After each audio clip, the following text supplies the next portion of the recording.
Some pairs get cast together, others get forged in chaos. Dao and Off-Road started as idols, survived group disbandment, and then came back swinging as one of BL's most talked about duos. And now the Wicked game has basically eaten the charts alive. I think it's only fair we talk about how these two went from T-pop heartbreak to full-on main character status, because this kind of glow-up doesn't happen twice. They definitely stand out in the BL industry. Oh, and don't worry, we're definitely talking about the elephant in the room, their chemistry. Because let's be real, it's half the reason they've got us all feral right now and every time they come back on screen. This isn't a major deep dive or anything, I honestly just wanted to bring up their story again since I have yet to on my channel. And I mean, they're one of my top CPs, so now's a good time as ever, especially with their new show currently airing. That being said, if you don't know who I am, hey, I'm Blush. We talk all things BL here, which includes getting in on our favorite couple pairings and what about them drives us insane. We also cover things like how the industry works, upcoming shows, and more. Sound like your thing? Hit subscribe, you won't regret it. Speaking of regrets, don't regret not having a VPN. I use the most popular one, NordVPN, and have been for years. Why? Because you can change your internet's location to any country you need to be in to access the content you want. I have a whole video explaining how I specifically use mine in the description. And there's currently a Black Friday deal on. The link is in the pinned comment. You guys know I talk fast, so I might say Dao's name a little fast and it might sound like Dao, but it is Dao, kind of like a DT sound in the beginning. My name is DaouU. Say DaouU. DaouU, not Dao, okay? คุณชื่ออะไรนะคะ ลืมกันซะแล้ว ผมชื่อDaouU ตาอูตา โทษนะคะ โทษ sorry ที่จำไม่ no ตาเสียงสูงแล้วก็อูรวมกันเป็นDaouU. Alright, let's get into it. Before Dao and Off-Road became the duo everyone's currently losing their minds over, they were both busy chasing the same dream from completely different worlds. Dao grew up in Bangkok, a tall, soft-spoken kid with Chinese roots, raised partly by his grandmother while his parents worked. He first showed up on La Banda, Thailand 2 back in 2017, then trained under Inside Entertainment. Fast forward to 2021, he walks into Laz Icon, a survival show so dramatic it makes Produce 101 look like summer camp. From there, he debuted with Laz 1 in April 2022, only to hit a few plot twists. You know, military draft, industry politics, the usual idol life isn't as shiny as it looks arc. But Dao didn't fade out. He adapted. By 2023, he dropped a solo song called Would You Mind? And let's just say no one minded at all. Meanwhile, on the opposite end of the map, literally, Off-Road was growing up in Hat Yai, a southern city way more known for night markets than showbiz. He studied business at university, which sounds responsible until you realize he used that degree to launch himself into the chaos of Laz Icon. And, well, you can guess who he met there. He ranked second overall, meaning the two of them debuted side by side in Laz 1. But what really set him apart wasn't just the votes. Off-Road had a stage presence energy, the kind of performer who grins and the whole room wakes up. Their survival show days were packed with choreography, rehearsals, and that beautiful mess that is being a trainee. Dao basically adopted Off-Road at that point, helping him train, coaching his vocals. Since Dao mostly placed first, the top 15 got to pick someone from the lower scoring to save. Dao got first pick, and he chose Off-Road. He even ended up sneaking into Off-Road's fan group to ask people to vote for him, except he accidentally exposed himself because he posted an unreleased backstage photo, like full-on self-sabotage via simping. ชอบเพลงนี้ก็คงให้เหมือนกันแหละเพราะว่าไม่อยากให้เสียใจไม่รู้ว่าเรื่องเครียดอะไรออฟโรดก็น่าจะมีเรื่องเครียดแหละแค่แบบว่าแค่รู้สึกว่ามันคนเดียวมันผ่านไปอะไรไปได้ยากแหละก็อยากให้ผ่านไปด้วยกันนะฮะก็ขอร้องเพลงนี้ร้องด้วยนะออฟโรด จำได้สักท่อนไหมเนี่ยอะไรอ่ะเพลงอะไรยิ้มของเธอคือเหตุที่ทำให้ใจสั่นได้ก็มองมันกว่าสิ่งไหนฉันชอบมองจึงอยากจะคอยช่วยให้รอยยิ้มไม่หายไปได้ต่อไหมรู้ไหมไม่พี่ร้องมันทุกนั้นเบามือ แบ่งให้ใครสักคนก็เหมือนที่เธอเคยช่วยฉันยิ้มได้ก็เหมือนกัน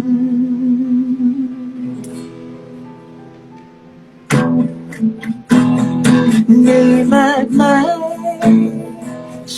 Fans were eating it up, and honestly, so was Daou, because when Off-Road later got cast in a BL project during the show with someone else, Daou entered his jealousy era loudly. This was a show called Our Days with his then partner Zax. Yes, bad guy my boss Zax.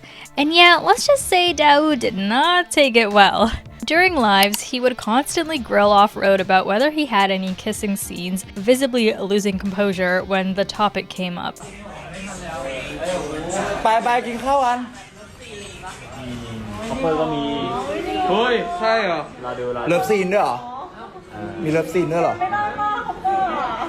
คัพเปอร์เป็นแบบใสๆแล้วไม่มีเลิฟซีนด้วยเหรอรถแล้วพี่เป็นไรกินข้าวกันพี่เป็นอะไรอ่ะOff-Road eventually spoiled the ending himself, revealing there was no kiss in the show, and everyone knew exactly why he emphasized that. Daou had been unhinged about it. During the Our Days era, Daou would show up on set, he went to promo events, and inserted himself into that pairing so hard that it basically dissolved. Petty? Maybe. Effective? Absolutely. Now, we don't really know if that previous pairing was really even gonna go anywhere else, but if it was, it definitely was stopped. Around the same time, Daou started writing music, including Nebdao, which translates to Counting Stars, which inspired their fandom name. One of the unreleased songs was about looking at someone and realizing they're cute. So you obviously kissed them. Yeah, he's literally admitted it's about Off-Road. And while it might sound one-sided, it really wasn't. Off-Road's just quieter about his feelings. When Daou went off for military service, Off-Road was openly upset. And when Daou finally came back,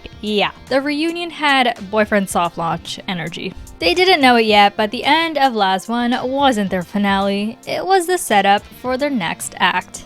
So Last One was a temporary group, so it had to wrap up. Daou and Off-Road didn't fade though. They pivoted. Instead of chasing solo fame, they doubled down on each other, stepping into acting with their first BL series, Love in Translation. The show itself is low-key meta. It mirrors their real-life story of partnership, ambition, and the thin line between friendship and something deeper. But what really blew everyone's mind wasn't the plot.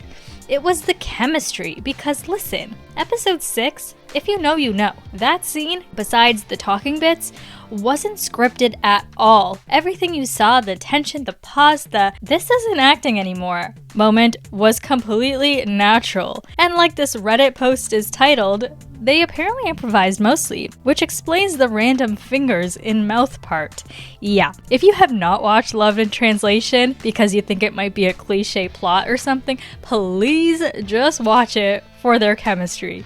And if you've already watched it and didn't know about how improvised it was, go back and watch it again, because I guarantee it will be a completely different experience. The second it aired, social media went feral. Fans were like, wait, why does this feel illegal to watch? People paused, rewound, analyzed every frame. There are even talks that the first kiss scene had to be redone because Off-Road was too into it when his character was supposed to be surprised. มีฉากไหนอินโพรไวส์ไหมครับจริงๆเลิฟซีนเมื่อกี้ทั้งหมดนะครับผมที่เป็นอันคัทเมื่อกี้ก็อินโพรไวส์หมดเลยนะครับ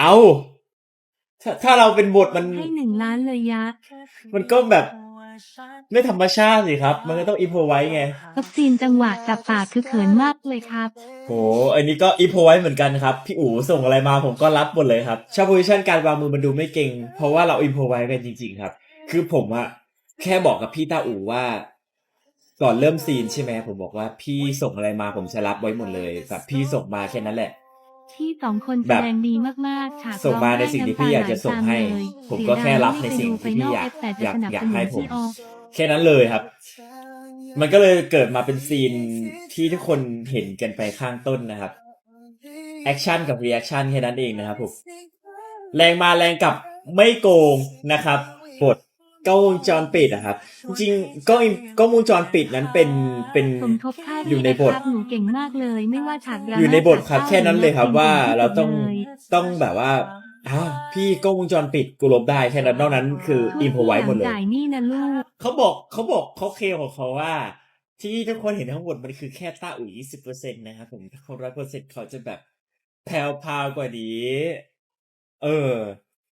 นะ From that point on, DaouRoad weren't just actors, they were a phenomenon. And because these two can't just act romantic, they had to make it personal. At the end of filming, Daou gave Offroad a matching ring set, one for each of them, symbolizing that even if they couldn't work together again, they'd still carry each other. I'm sorry, what? You know, usually us as BL fans watch BLs and are like, man, if only there was this level of love and caring between two people in the real world. Well, Daou and Offroad were like this before they even started BL. No one knows exactly how or when, but Daou and Offroad turned into each other's unofficial couches, best friends, and full-time hype men while making us all hate them with cute aggression.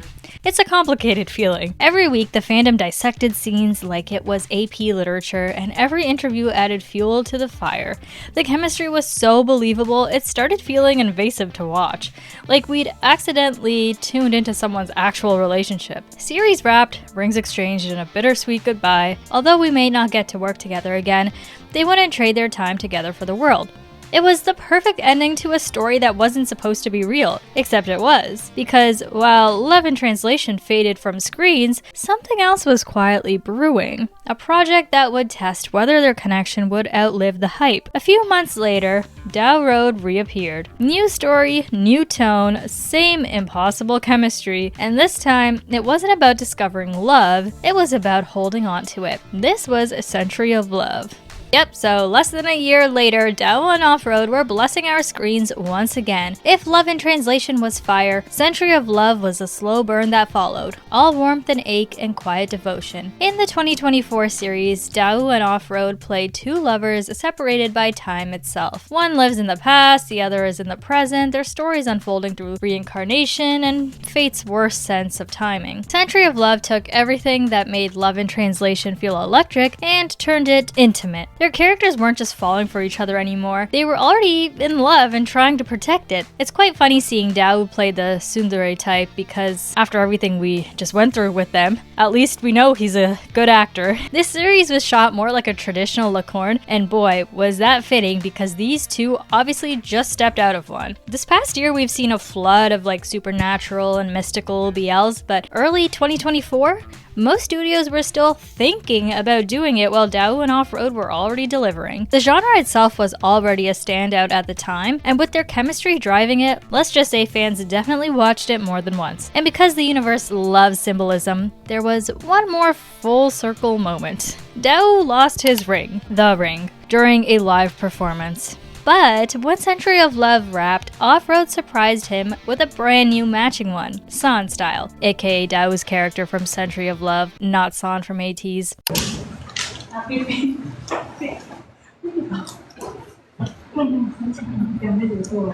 จริงเหรอมันมีอะไรอ่ะไม่ให้พี่อู๋เช็ดเอง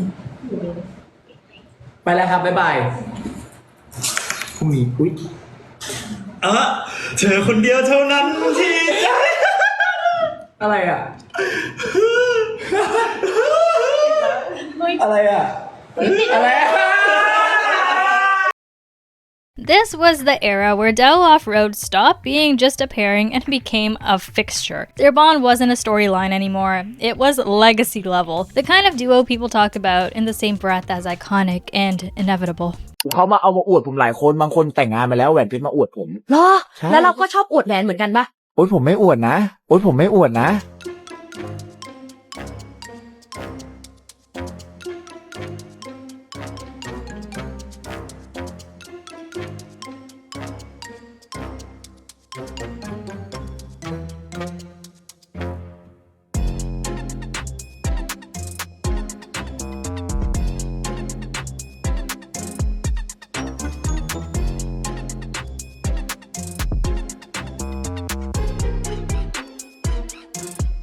วดผมไม่รู้ไม่ได้เตะตาใคร Just when everyone thought we reached peak DaouRoad, the game changed.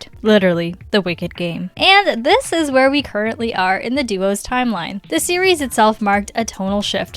Gone are the soft montages and wistful gazes. The wicked game is darker, faster, and way more psychological. A mix of obsession and manipulation and desire, which is making every scene feel like it's teetering on the edge of danger. And this time, we weren't playing star-crossed lovers, we're simply transactional. And sometimes that crosses into something else, long enough to create tension that is electric. So far, the push and pull between them in every episode is giving us that I shouldn't be rooting for this, but I absolutely am energy. Not to mention we're eating up Offroad's new persona he has in this series. He's sly and calculating, cold-guarded, and right now, as I'm filming this, it's literally #1 on iQIYI this week, so love that for them. Fans can't stop rewatching scenes, the edits are flooding every feed.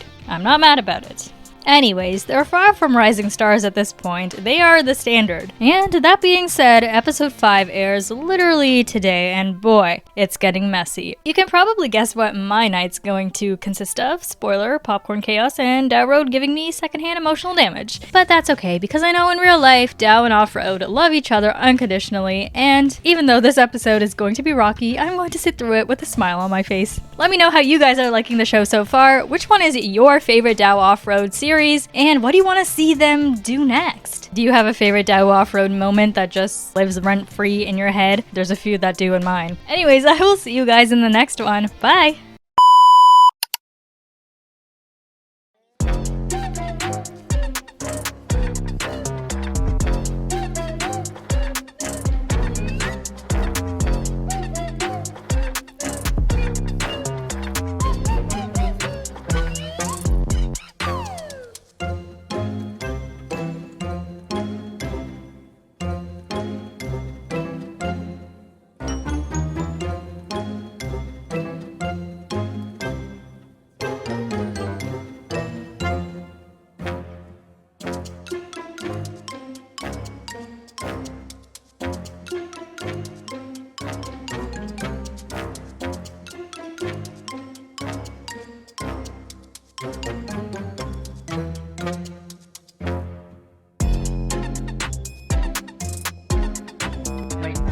เขาจูบกันเหรอครับเมื่อกี้เขาจูบหรือเปล่าเปล่าแต่แค่เขาแบบอีกครั้งเพื่อนพาขึ้นเลย